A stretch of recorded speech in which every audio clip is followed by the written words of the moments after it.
Shabbat Shalom, everyone. It is just so fabulous to be here.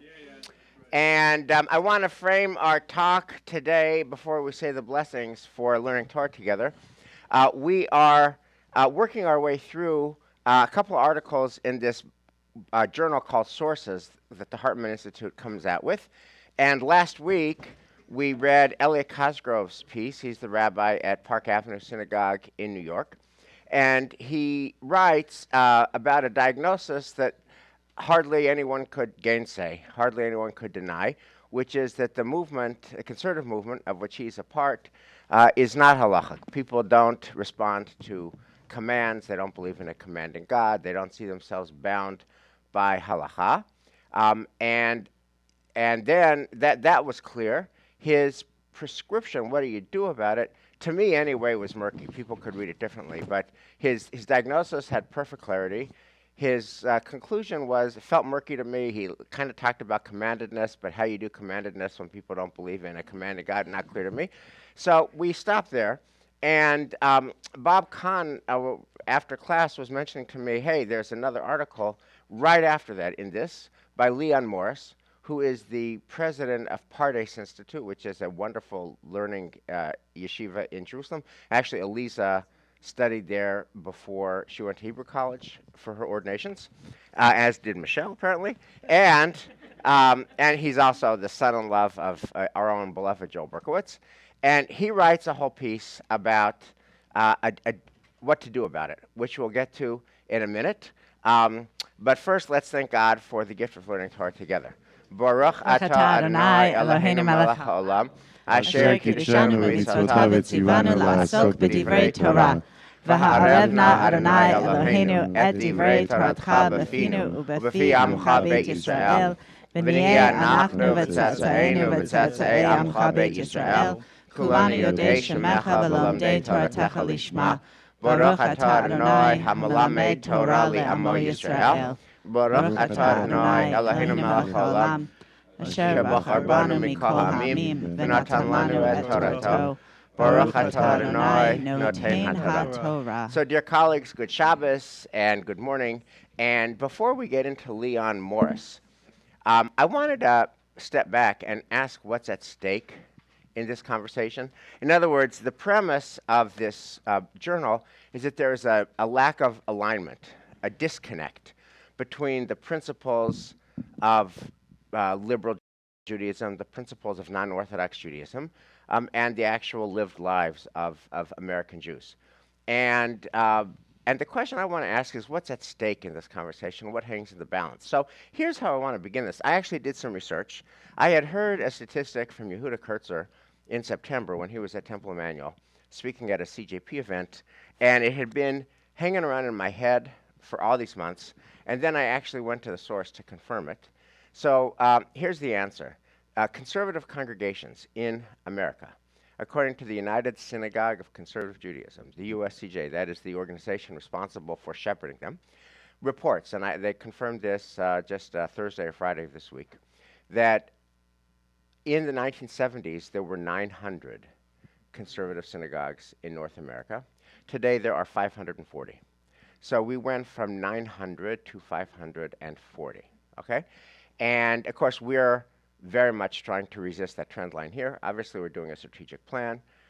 We're devotees of the Stockdale paradox in Good to Great by Jim Collins, which is Stockdale paradox is confront the brutal reality, 900 to 540. Something is amiss, but have absolute confidence that you can transcend, and we do, and we will, and we're working on that with the strategic plan. But I wanted to use those numbers, 900, 540, as a backdrop to ask what's at stake. So here's my question, my opening gambit to you. If you had to point to a single driver or a couple of major drivers that could explain why our movement has declined from 900 to 540, what would you say that is? And if you could think of a couple of solutions to reverse those trend lines, what would you think it would be?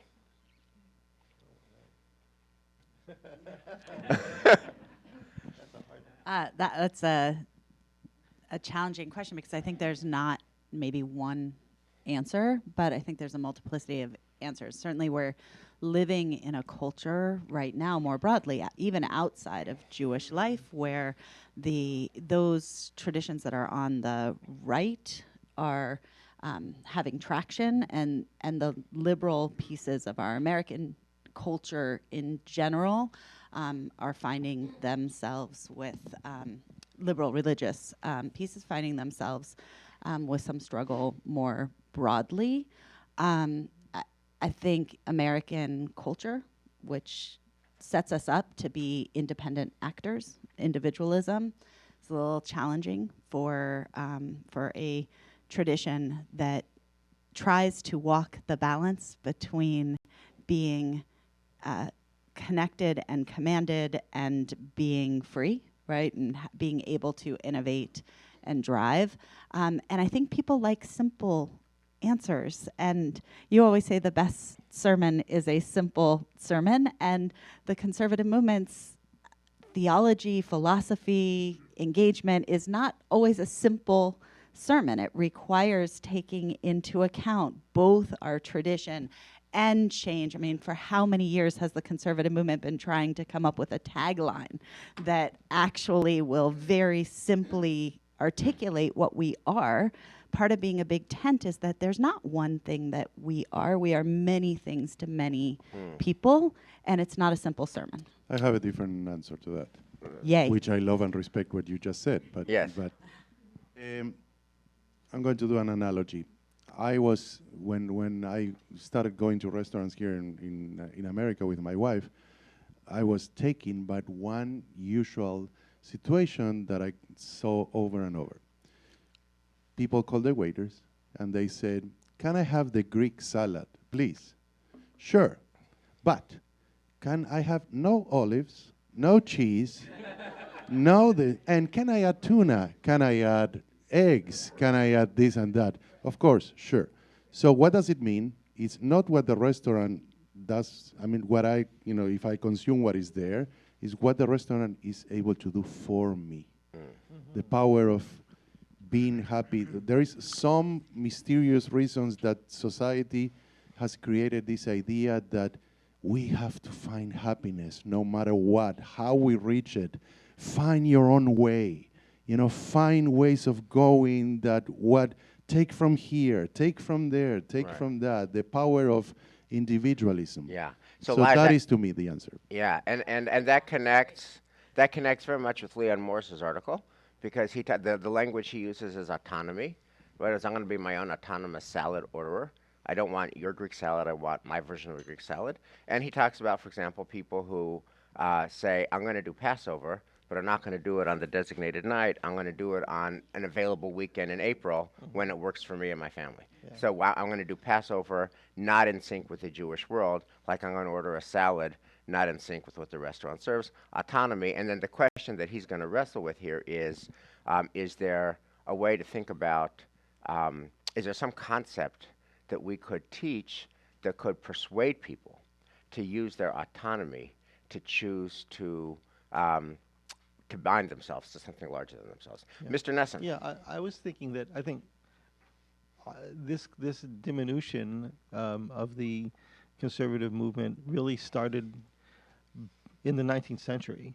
And I think Costco's article really, the history is really when he pointed out that the again it has to do with what Michelle said with the individualism, that the concept of America and the Jews coming from from Eastern Europe, and the idea that that we get to choose has actually created a situation which and it's kind of like a landslide. Right. It starts off very slowly and over a long period of time, but then there's suddenly a precipitous, I'm going to say a precipitous event, but it just slowly, and then there's a moment where things begin to collapse a little bit. So I think really it's the history of what both Elias and Michelle are saying, that the idea that individualism and commandedness or et cetera are really just taking a very long time. But that's the end result is this, what they call the slippery slope, I think. Right. Well, So Is there an answer? Yeah. So I thank you. So I think all of this backdrop sets us up to think about a question, which I want to leave you with a question. I want to leave you with a question and not with an answer, which is, do ideas matter here? Do ideas matter here? Do intellectual arguments matter here?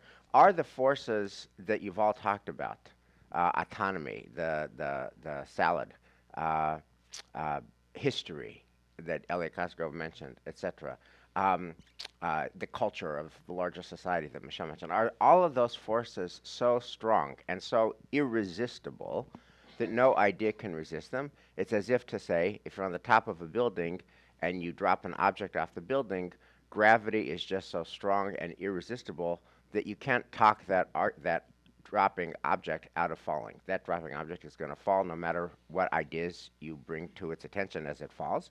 Is that the move, or are those forces real, but ideas actually matter, and we can actually come up with an idea that can touch the hearts of you, that can touch the hearts of us, so that we actually behave differently? I want to frame that as a question. Do ideas matter enough to overcome these larger societal trends? So, and let me, I want to just quote one beautiful line from Leon Morris's article, and to me, this, if the answer to the question is yes, ideas matter, and yes, ideas can resist societal trends, it's because of this line. He writes, this is on page 22 of his piece, "The time has come to use our freedom to choose to feel commanded."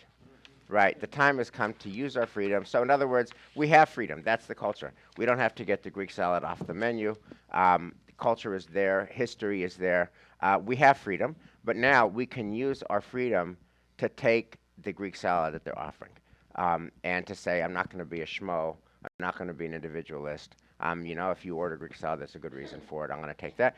And here's his idea.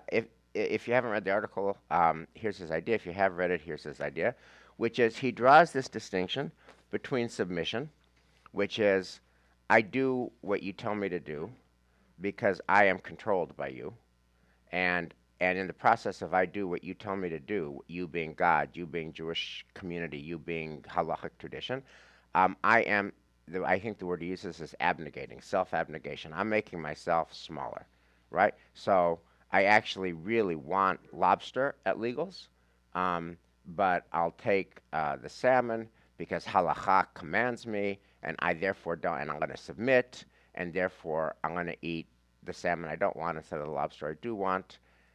Submission. And he writes that is a losing hand. People don't like being controlled by somebody else, but the concept, and he finds somehow this thinker from 30 years ago who came up with, who came up with this distinction. Surrender, on the other hand, is not that I submit to somebody else, but I am going to offer my humanity to some larger purpose, to some larger cause, willingly, because I love this purpose, I love this cause, and I want to invest my life in something beyond me.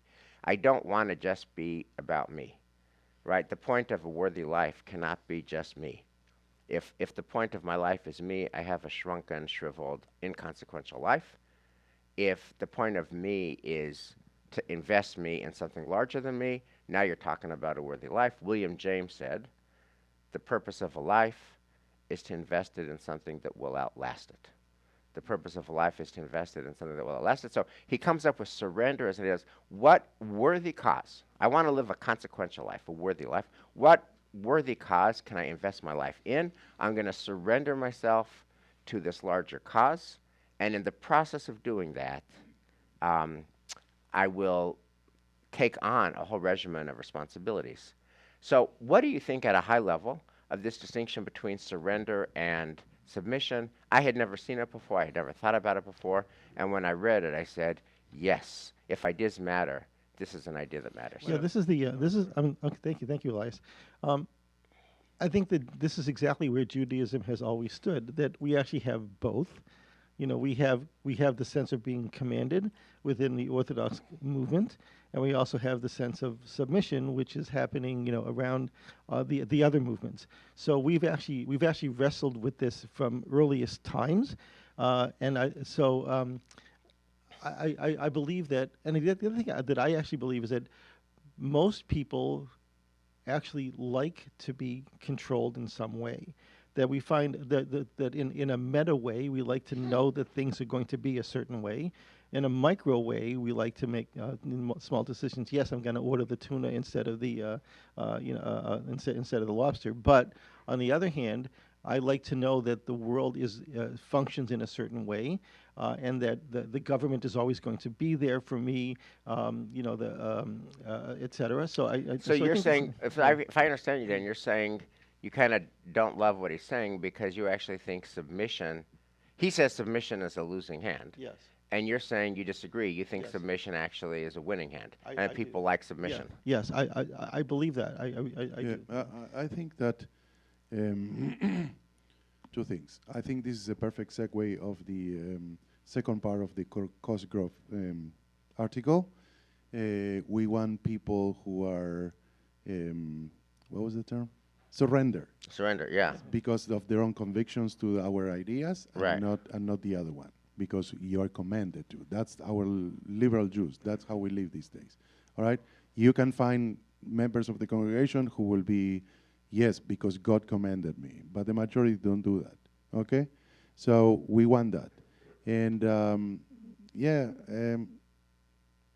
and the answer, you posted another question before about, what was it? Well, I just asked if do you like do you like this concept of surrender? That is that I'm gonna choose. No. You said another question before. What was it? Well, it'll come to pass. Michelle, what do you Video, think? please. Michelle, what do you think about this distinction? Do you agree with Dan that there's actually an appetite for submission? Look, there's an appetite for everything somewhere in the world. So, I don't think you can ever speak in sweeping generalities about what people want. One of the greatest things that God created in this world was an extraordinary variance between each individual and what's compelling to us. To me, I like much better what Leon is doing here with the idea of trying to say, if the mitzvot are about submission, to me, that's a tough sell to the modern American mind. You got me thinking about Sweetgreen, right? I go to Sweetgreen and I get exactly what I want and exactly the way I want it, and I'm trained to do it that way. That's actually how I live my day-to-day life. So the idea of submitting and having to go to a restaurant with that menu of, okay, this is your Greek salad, that's it, that's all you've got, it's kind of alien to us as Americans. And so submission, I feel like, is a harder concept for someone who's raised on Sweetgreen to be able to engage with. Surrender, and I love the way that he describes the surrender because it is so real. All of us surrender a piece of ourselves to something that we want. We think about the marshmallow experiment that was so famous about if a kid can resist the one marshmallow, they get two at the end. And the idea of trying to train ourselves to put off something that we might want or do in the service of something greater than ourselves. The marshmallow experiment's a silly example of that, much more profound and compelling. What I do as a parent all of the time, I don't want to schlep out to, I don't know, you had that great sermon about the dance recitals, right? Anybody who has sat through a dance recital knows you have to sit through some mediocre performances in order. 2 hours for 2 minutes. 2 hours for 2 minutes. And 2 that hours for 2 minutes. phenomenon as a parent is something that we all are thrilled to do, right? We're thrilled to do it because it gives us that moment of grace. Yeah. And but that I love y- in the you know, idea of surrender. One thing that is important to notice here is that in all aspects of society, we face situations where we are surrendering and we are submitting. Okay? Yeah. In synagogue, we can say the Greek salad. All right? But then the same people who say Greek salad go and play tennis, and you know how to count in tennis. You know if the ball bounces out, is in or out. You don't challenge those rules, and you're submitting to that. You're driving on the street, and you're submitting to that because there is a graded good or graded goal. Yeah. But So okay, so so I mean, it's, I think that's you know, a little it's, bit of a semantical thing. I mean, what he oh, talks about. what is this article about? What he no, no, but no, he It's all talks about semantics. he talks about he talks about architects. I wanted to quote this because Bad example. I see a parallel between the expansive self that emerges through surrender, that is, the parents or grandparents who sit through 2 long hours for 2 short minutes, right? But that's because you just love your kid, you just love your grandkid, and that's it. So you do it, right? I see a parallel between the and you're expansive, right? Like, it's like, what's the most important thing in my life? It's my child, it's my grandchild. I'm happy to give those 2 hours. And it's actually more than 2 hours because by the time you drive to wherever, it's 4 hours. But okay, I see a parallel between the expansive self that emerges through surrender and the work of architects who must deal with parameters not of their choosing, the precise plot of a site, the building materials required by law, supply chain delays, and more.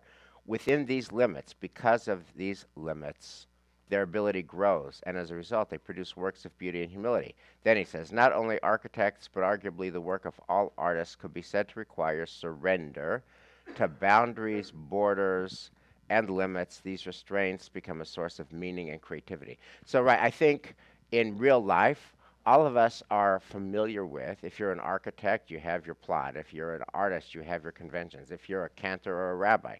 I mean, my form for a sermon post-pandemic is 4 pages, and I was wrestling a sermon to the ground up until yesterday at 5 o'clock. It was at 5 pages, 5.5 pages, and I knew I had to cut a page and a half to get to my form of 4 pages, which I did. And it's good to adhere to boundaries. And instead of saying, well, no, anything goes, no, everybody has their own version of that. Everybody has their own version of that. So here's my question, dear colleagues. How does this intersect with your Judaism? And Michelle, I'll start with you. What is the Jewish analogy to the dance recital of 2 hours for 2 minutes? What is it that you do? And in your dance recital example, the question to the parents or grandparents is not, are you just loving the 2 hours? That's not the right question. The right question is, you're doing it because you believe in your daughter or granddaughter, or grandson or grandson. But you're there even though it's not your first choice at that moment. What's the Jewish analogy to that for you? I think there are so many, but I want to. Can I go back to the architect one too? Yeah, sure, of course. At some point? So Yeah, I'll give the dance recital one, but I think the architect one is even more generative because it says that when you are bound into these constraints, you actually pull something from yourself that you didn't see before. So I see, when we do Shabbos and we don't go out, we don't go to the mall and we don't go do, regular grocery shopping or things like that we would do on another day, and we're at home. What I have found is that then you're forced to actually confront the people you're home with and spend time with them and engage with them and connect with them in a different way. So that constraint of you're not going out and doing actually invites this amazing connection that you have with the people you share a life with. I have an example. One is the example that you just brought about the dance recital is clear.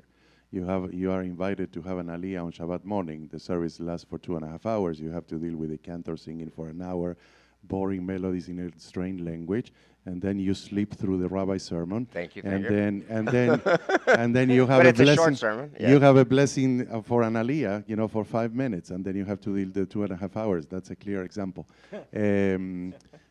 But yes, I don't know. I don't happen to like the. If I take exactly this idea of the whole idea, convincing people about that in Judaism and coming to temple is a beautiful whole idea, and comparing with an architect and boundaries, I don't like that example because if the architect doesn't follow the boundaries and the rules, the roof collapses over you. But if you don't eat kosher, what happens? And that goes back to an old idea of reward and punishment that we read in the Shema, that Right. if you don't do that, we always read silently because nobody Yeah. wants to read it out loud, that if you don't follow the rules and this and that, bad things will happen to you. We So don't believe in that can we anymore. just pause? I think that's the whole damn thing. I think that's the whole thing. And I think to bring it back to the question of 900 to 540, to bring it back to you, to bring it back to us, to bring it back to synagogues, I think how do we reverse the tide of increasing irrelevance of Judaism and Jewish life and practice to so many American Jews who don't do halacha? And the answer is it's a conversation. It's one at a time. And the answer is not that the roof will collapse. And the answer is not that bad things will happen to you. I mean, that's the answer in Leviticus and in Deuteronomy. That's the answer to the Tochacha. That's the answer to the second paragraph of the Shema. If you don't do it, bad things will happen to you. But that's not where we're at. That argument doesn't sell. That's not salient. What's persuasive to me, but it's a much harder argument, is the richness and beauty and meaning that you would have if you committed to Jewish life and practice. Your point about Shabbat. For example, I meet with couples, and we all have this post-pandemic spike of couples. I'm in the process of marrying 10 couples right now, which is a pretty large census. And one part of my practice with every couple is, in fact, I just did it Thursday night with a couple that I met with, is to invite them to think about their Shabbat practice. So if you ask a 20-something or 30-something couple that's getting married at Temple Emmanuel, the children of Temple Emmanuel members, how do you do Shabbat? What's Friday night look like? The answer is it's not really different from Thursday night. It's not really different from Saturday night. It's just not different. It's just another night, for the most part, right? Those are the people who are in our life. And so the move is, and I invite them to think about, could you run an experiment where I want to give you a wedding gift. I want to give you a wedding gift. And the best wedding gift that we could give you is Shabbat. If you could develop a Shabbat practice, and could you start experimenting with an intentional Shabbat practice where you don't go out, you don't use your credit card, you don't use money, you don't have keys, you're at home having a Shabbat dinner, you know what that looks like, and commit to doing that. And either the two of you alone, it's romantic, or it's with family, or it's with friends. But it's at home, Shabbat dinner, for no extra charge. You could go to shul, make it a sanctuary in time, and see what that's like.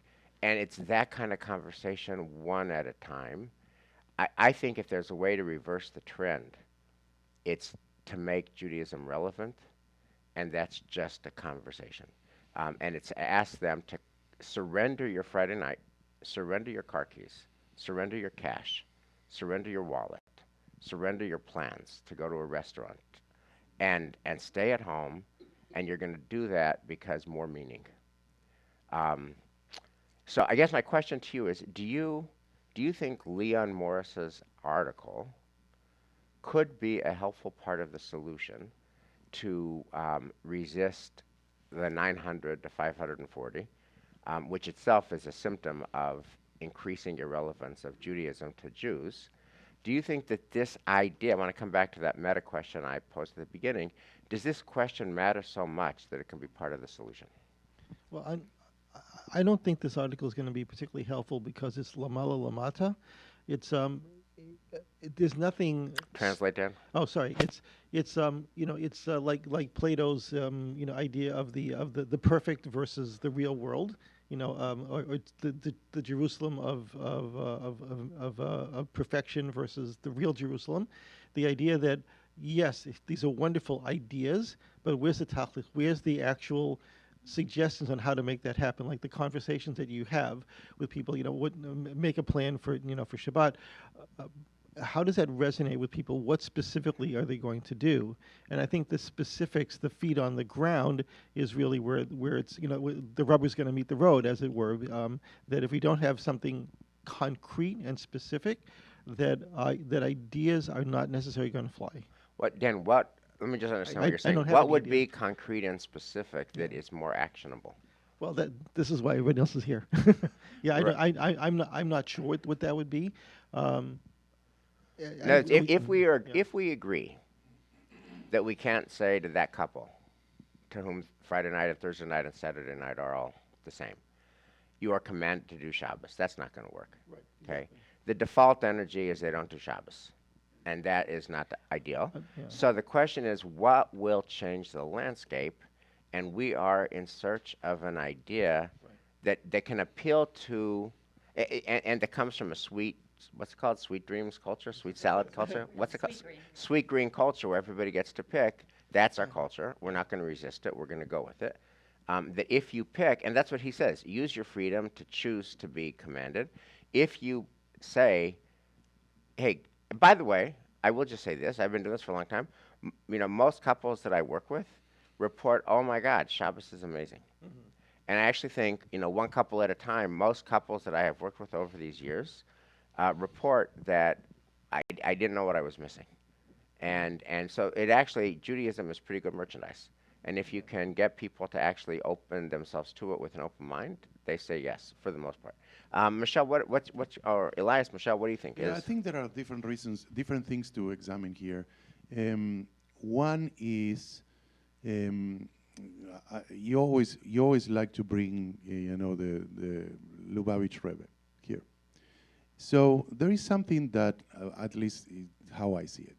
When you go to a Chabad synagogue, all right, no matter which part of the country that Chabad synagogue is, pretty much you're always you know what you're going to get, okay?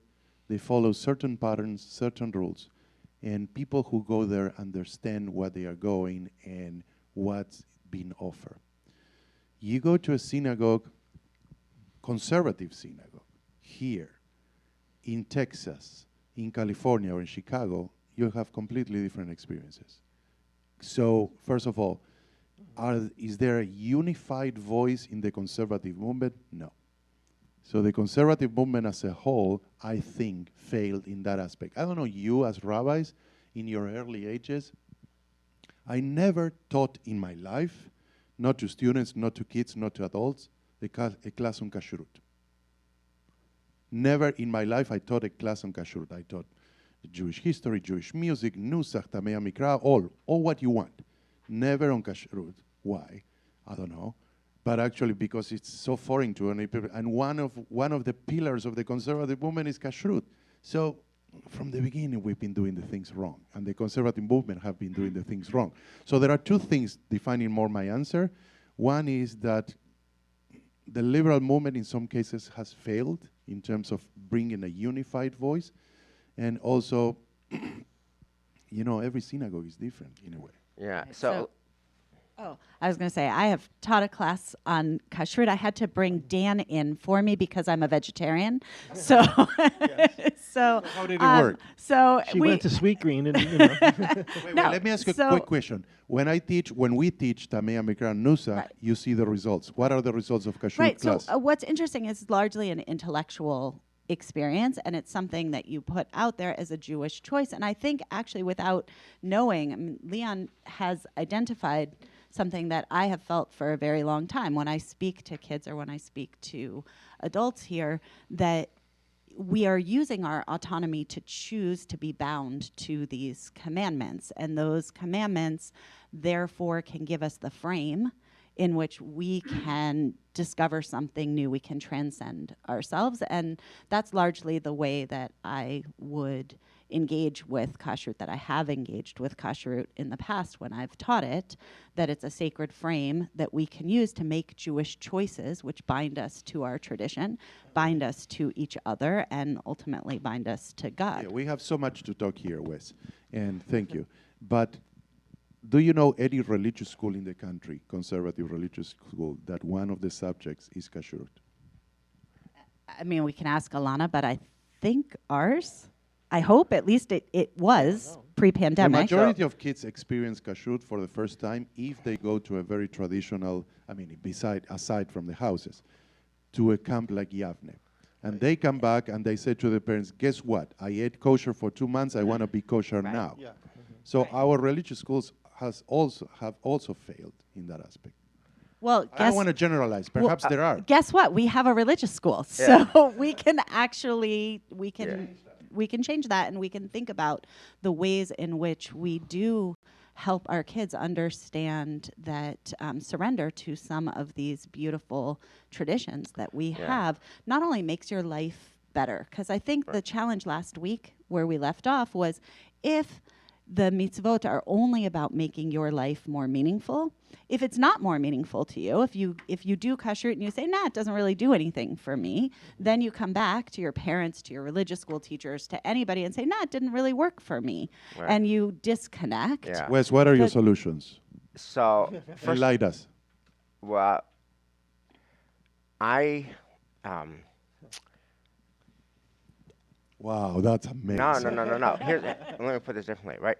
I think the statistic that I understand is that 75%, it's self-reporting, 75% of conservative Jews self-report that they don't keep kosher. 1/4 self-reports that they keep kosher, okay? So I don't want to fight that fight. I don't really care about that fight. I mean, I keep kosher. I'm also a vegetarian for the most part. I keep kosher, but you have to figure out where you can win. And I have tried over the years. I have actually taught many classes on kashrut, and I have done individual counseling on kashrut, and I have a 0 success rate. So I have tried. 75% of our members self-report that they don't keep kosher. 25% report that they do keep kosher. So I don't want to be using my finite capital on that issue, because people are smart, people are autonomous, and they're going to choose to make their own decisions. And nothing I say in a classroom or with a book or with a passage or with a pasuk is going to change that. So I want to change the conversation, because to me, it's not about the halachic niceties. To me, it is about, in a more general sense, how do we make Yiddishkeit more relevant to their lives in a sweet greens culture where people are going to choose. And the fact is, most people are not, 75% are not going to choose kashrut. That's just not their deal, right? And so, so now the question is, okay, what might they choose? What might they say yes to? Where can I find a yes? Where can I find a delta? So here's where I would like to end this conversation. I would like to end by asking you a personal question, and I'll share as well, which is, what's an example in Judaism where you did some version, as you understand it, of your own surrender to something?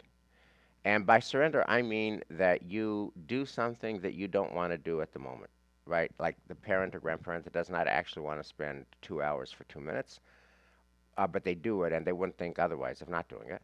What's an example where you do that in Judaism because you are surrendering to something that's more meaningful to you? And then the question is, how do we bring that to our people, so where they're in the sweet greens of life, they might choose to use their freedom to say yes to another mitzvah, to another mitzvah? Any examples of surrender in your own personal Jewish life? Nothing offhand. Someone else go first. I'll go first. Because I've been thinking a lot about this. So I'm actually Haredi about only one thing. For the most part, I am the opposite of Haredi, but I am Haredi about one thing. I never miss Kaddish. I never miss Kaddish. Every morning at 7 and every evening at 7:30, I am in the Gan Chapel.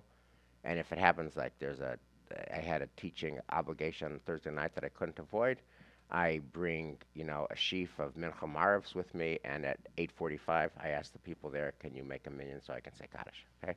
Now, why do I do that? I don't do that because I believe God commands me to do it. I don't.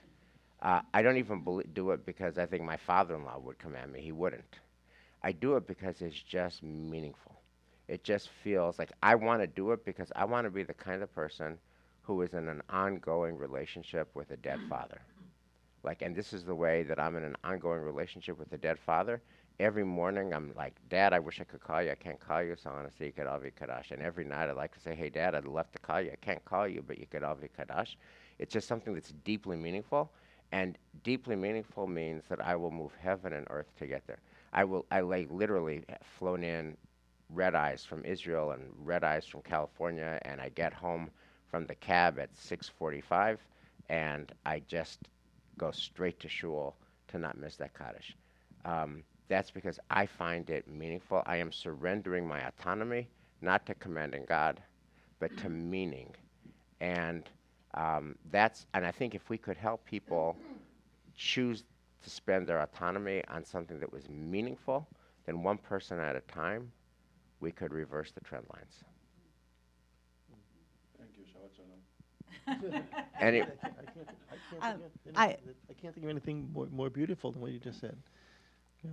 Yeah, no, I think for me, I would put in sports on Shabbat because my kids love to play, or at least two of my kids love to play sports. And there's a lot, especially when you get into soccer, of Shabbos soccer. All my friends go to Shabbos soccer to watch their kids. It's really a joyous thing to be able to be out and about, and it is a sacrifice in both their lives and in our lives to choose to not participate in sports that require you to travel, that require us to travel, and I think so you say no to your kids so. say I no to say I say we can't as a family participate in that, and that it hasn't always been the case, right? Sometimes my kids have been able to find ways to participate in